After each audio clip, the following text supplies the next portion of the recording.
On the local political front, prospects of a merger are looking likely between the two conservative contenders of the presidential race. Our Lee Kyung-eun has details. The much-discussed possible conservative bloc merger has been publicly acknowledged as being on the negotiating table. In an emergency briefing on Sunday, People's Party's Cheol-soo highlighted the need for a strategic alliance in order to achieve the people's demand for a change of government. To do so, he proposed unifying candidacy with the main opposition People Power Party's Yoon Suk-yeol, whereby the two candidates decide on an ultimate runner in a public opinion poll. If we let the public decide who is most suitable to lead for the future, the primary shouldn't be complicated or take long.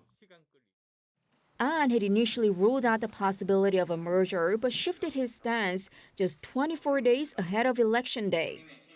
The People Power Party largely welcomed the idea of a merger itself, but raised concerns over the proposed method, saying that holding an opinion poll may trigger division among the opposition bloc, which could be an advantage for the ruling Democratic Party rival Lee Jae-myung. Yoon echoed the party's sentiment.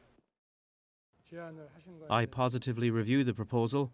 I will think about the proposed public opinion poll, but it does leave me some sense of regret.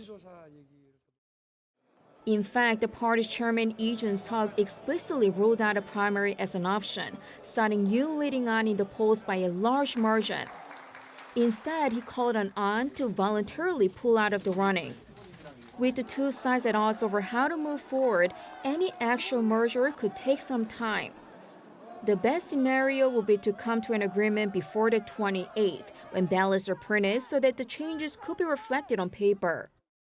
Closely watching developments is the DP's Lee Jae-myung over the potential impact of the conservative merger on the current neck-and-neck race between Lee and Yoon. Lee did not directly address the merger, but instead suggested his own plan. In an emergency briefing on Monday, he called on members of the public and politicians to form a special committee in support of a unified national government. Young-eun, Arirang News.